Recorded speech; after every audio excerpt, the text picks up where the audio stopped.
ಸ್ನೇಹಿತರೆ, ನಾನೊಂದು coffee break ಅಂತ ನಿಲ್ಲಿಸಿದಾಗ ಯಜಮಾನರು ಹಾಲು ಕೊಟ್ಟು ಬಿಸ್ಕೆಟ್ ಕೊಟ್ಟರು.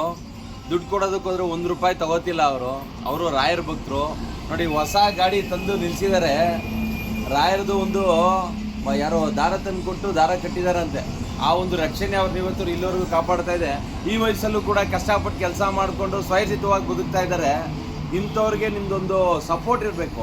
ಯಾರಿಗೋ ಒಬ್ರಿಗೆ ಏನೇನೋ ವಿಡಿಯೋ ಅಪ್ಲೋಡ್ ಮಾಡಿದ್ರೆ ಲೈಕ್ ಮಾಡ್ತೀರಾ, ಬೆಂಗಳೂರಲ್ಲಿ ಅಲ್ಲಿ ಇಲ್ಲಿ ಸಿಗ್ನಲಲ್ಲಿ ಬಂದು ಭಿಕ್ಷೆ ಬಿಡ್ತೀರಾ. ಕೈ ಕಾಲಿರೋರಿಗೆ ನಿಮ್ಗೆ ಎಷ್ಟು ಕಟ್ಟಿರೋರು ನಿಮ್ಗೇನ್ರಿ ದುಡ್ಕೊಂಡು ತಿನ್ನೋದಕ್ಕೆ.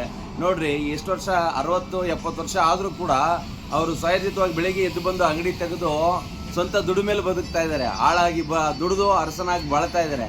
ಇದು ಅವರ ತಾಕತ್ತು. ಅಣ್ಣ, ನಿಮ್ಮ ಹೆಸರು? ನಮ್ಮ ಹೆಸರು ರೇವಣ್ಣ ಅವರು. ರೇವಣ್ಣ ಅವರು ಹಾಲು ಕೊಟ್ಟು, ಕಾಫಿ ಕೊಟ್ಟು, ಟೀ ಕೊಟ್ಟು ನಮಗೆಲ್ಲ ಯಾವುದೇ ₹1 ತಗೋತಾ ಇಲ್ಲ. ನೀವು ತಗೊಳ್ಳೇಬೇಕು ಅಂದಾಗ ₹10 ಕೊಡಿ ಸಾಕು ಅಂತ ಬರೀ ₹10 ತೊಗೊಂಡಿದ್ದಾರೆ. ಇಂಥ ಭಕ್ತಾದಿಗಳು ರಾಯರಿಗಿರೋದ್ರಿಂದ, ರಾಯರ ಆಶೀರ್ವಾದ ಇರೋದ್ರಿಂದ, ಆ ನೆರಳಾಗಿ ಬದುಕ್ತಾ ಇರೋದ್ರಿಂದ ನಮಗೆಲ್ಲ ಒಳ್ಳೇದಾಗ್ತಾ ಇದೆ. ಹಾಗೆ ಅವರಿಗೆ ರಾಯರ ಸಂಕಲ್ಪ ಇದ್ದ ಹಾಗೆ ನಾವು ಹೋಗ್ತಾ ಇದ್ವಿ ಹಾಲು ಟೀ ಕಾಫಿ ಏನು ಬೇಡ ಅಂತ. ಆದರೂ ಮತ್ತೆ ಹಿಂದೆ ಎಳ್ಕೋತು. ಮಂತ್ರಾಕ್ಷತೆ ಇತ್ತು ಬ್ಯಾಗಲ್ಲಿ, ಅವ್ರಿಗೆ ಮಂತ್ರಾಕ್ಷತೆ ಕೊಟ್ಟಿದ್ದೀವಿ, ರಾಯರು ನಿಮ್ಗೆ ಒಳ್ಳೇದು ಮಾಡಲಿ ಅಂತ.